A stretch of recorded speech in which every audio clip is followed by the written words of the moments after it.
Can you believe it? It's already Unit 2 in our class Missions for the Minister's Wife.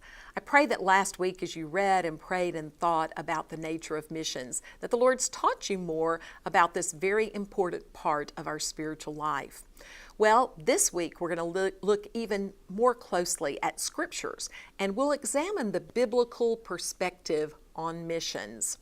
One of the things I love to do anytime I'm teaching a course or learning about a topic is to start with a few definitions. And by now, there's 3 terms that you have heard and we use frequently. The first is that term, missions. I mean, what do you think about when you hear the word missions? I like this as a working definition for missions.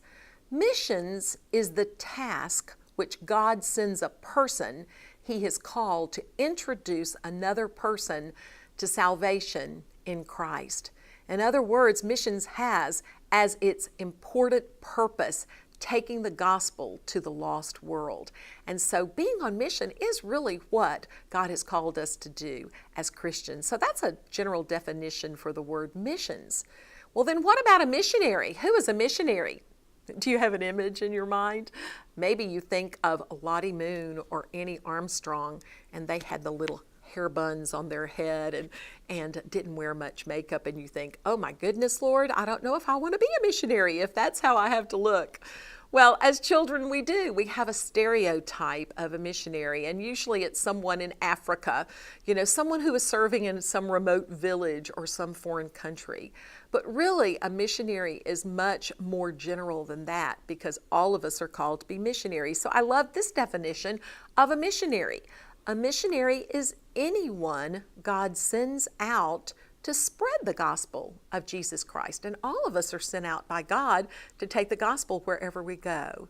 But aren't we grateful?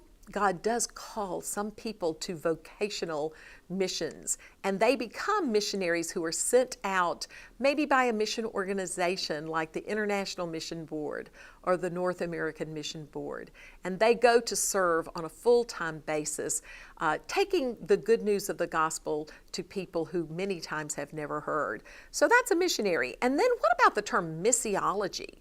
I know you got that big fat textbook and you were wondering, why in the world would we suggest that? Well, we want you to expand your understanding and to begin it with the Bible and understanding that missiology is really a field.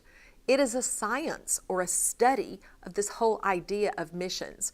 So really, being on mission is something we need to do just spontaneously in our life.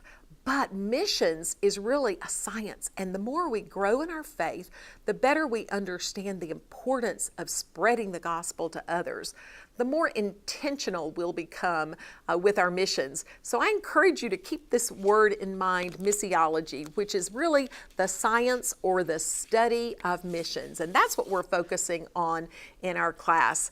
So you'll look at a number of important scriptures that talk about missions in the Old Testament and in the New Testament. And of course, this week you're going to be focusing on the one who we are to model in our lives, and that's Jesus Christ, who truly was not only the only perfect person to ever live, but certainly the greatest example of a perfect missionary.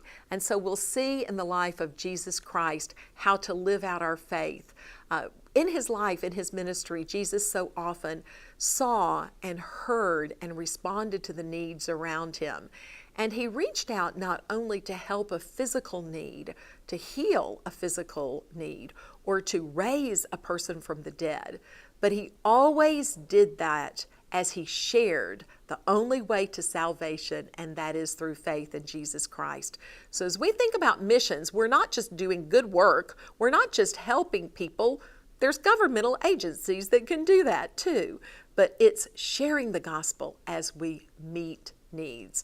I pray that you're reading some scriptures this week in our unit on the biblical perspectives of missions, and that you'll memorize some of those scriptures and that they'll become a life verse for you as you develop a missional lifestyle. God bless, and I'll see you next week.